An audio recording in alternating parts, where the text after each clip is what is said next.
Alright, ladies and gentlemen, we're going to be hopping into should you summon for Terry, Bogart, and Iori. Yagami Iori. Okay, so is his first name Yagami? I guess it is. Yeah, I'm going to be going through their kits and the banner and giving you my 2 cents in should you summon. Obviously, there are going to be some whales that are going to be maxing them out to see if you should max them out or anything. And yeah, let's just be hopping right on in. If you guys are new to the channel, subscribe. That'll be greatly appreciated. And let's keep it going. So Terry is a red unit where his passive reduces all stats of the enemy with the highest remaining HP by 20% for 1 turn at the start of ally's turn in PvP. Ally applies when entering battle. So it's actually a really good passive in my opinion. Because if you ever face a Purgatory Bond team and you're using a Purgatory Bond team and they don't have him, then you decrease that Purgatory Bond's HP by 20%. So, like, all stats as well. So, the attack and defense, which I guess the attack doesn't really matter. But, yeah, it will help.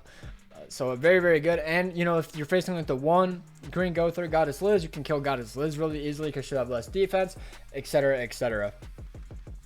Also for Merlin as well, because then she'll have less HP, you know. Actually, I don't think it even matters. Never mind. That's a bad one. But he has this card, which wasn't translated, I guess. But it inflicts damage equal to 450% of attack on one enemy and depletes 3 ultimate gauge orbs. It's so boring seeing these cards. Like, we've literally had like 6 units this year be dropped with this card. It's like, bro, give it a rest. Like, I hate seeing this card everywhere. It's literally everywhere. There's Red Easton, there's Awakened Easton, there's Cusack, there's Jim, there's oh god, what's another one? I honestly can't think of any. But yeah, like, it's just everywhere. It's like, can we stop getting this boring card? I genuinely hate it. And then he has a stance card, which is basically like Chandler's, I believe, but it assumes it stands for 2 turns at rank 3, which increases damage dealt by 50% and inflicts damage equal to 450% of attack via counter when an ally is attacked. So it's actually not, never mind. Because Chandler's is based off how much damage you take. His just increases damage by 50% and reflects. I'm curious, does that actually give you like a buff or something, and then this card will do more damage, or is it only like the counter does more damage? I don't know. And then this is insane. Also, I'm really glad at 1 out of 6 you still get the effect. Inflicts power strike damage equal to 490% of attack on all enemies. I believe it goes up to almost like 800%. It's like 792 or something. Power strike.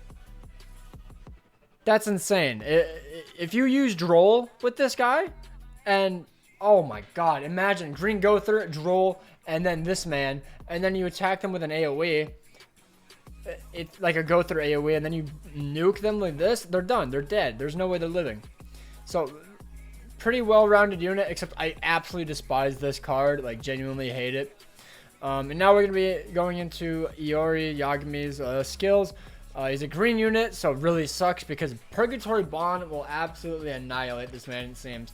But maybe his passes will help him. When the hero uses a skill for each ignite on the enemy, increases the damage dealt by 7%. After the skill use, increases the hero's attack related stats by 6% for 3 turns. Stacks up to 5 times, so up to 30% attack related stats. He is a human, by the way, so you could run him with like Green Gothar. You know, increases attack related stats even more. Since it lasts for 3 turns, it actually does last quite a while. Obviously you want to run him with Kyo though, or Monspeed. So, you know, him, Green Gothar, and the Monspeed, but then he's really vulnerable. So it's just like, I don't know. I don't see this man lasting too long in PvP, to be honest. But that's just my opinion. And then he has a card, Co-Destruction equal to 425% of attack on one enemy. It's exactly like Kyo's card. Pretty good card, but just like, I don't know. I don't think it's the best, obviously. And then we have the debuff card, which inflicts damage equal to 280% of attack on all enemies, infects for 2 turns. That is very nice because then they can't heal if you're facing a Purgatory Bond team. But then Marga can just cleanse it. Like, she just cleanses it. Obviously, you could run him with the new Green Gothar, but if you don't have him built, then it's kind of meh. And then this is actually kind of interesting. It's kind of like a Gothar ultimate, I think it's basically... Oh, this is one enemy. So it's like the Fraudrin. Oh, I believe it's green Fraudrin. Inflicts damage equal to 630% of attack from one enemy and depletes 3 ultimate move gauge orbs. It's a pretty decent one. I think it goes up to like 900 some attack at 6 out of 6. I'm not quite sure. But now we're going to be going over the banner. Oh my god. They got butchered. The rates. So the old KOF units are at 0.14%, along with all the other ones. Terry and Yagami are at 0.5%, which I actually do enjoy. I actually like that.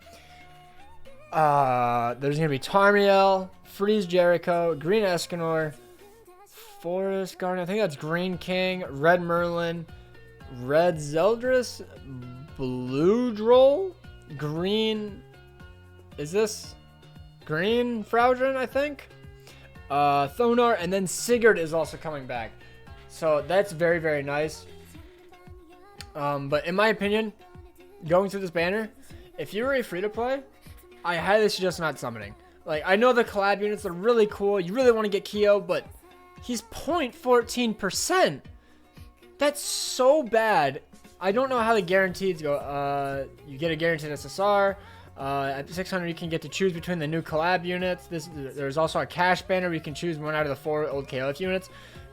Okay, so it looks like you cannot choose at 300. I didn't think you did. So I wonder if the guaranteed SSR is a KOF unit. Because I know the AOT collab banner literally gave you an AOT unit. Obviously, it's not confirmed. But yeah, I genuinely think free-to-play should skip. Now, maybe if you want to spend a little bit, you just buy the $30 bundle or 23 or whatever it was, and then you just choose your favorite old KOF club unit. But the new units are nothing that great. Like, this guy, he can just get cleansed away, and then he'll have no ignites on the enemy. And then Terry, he's just going to get absolutely butchered by the 1. Like, I just don't see him being able to be really that great. I don't know. He just seems like a very niche unit. He seems cool, but just not great. His ultimate is really nice, but... I don't know. Let me know what you guys think down below. Are you guys going to summon? Are you guys going to skip? I highly suggest a lot of you do skip. But that's my take on it. Hopefully you guys have an amazing day. Peace out. And best of luck if you do summon.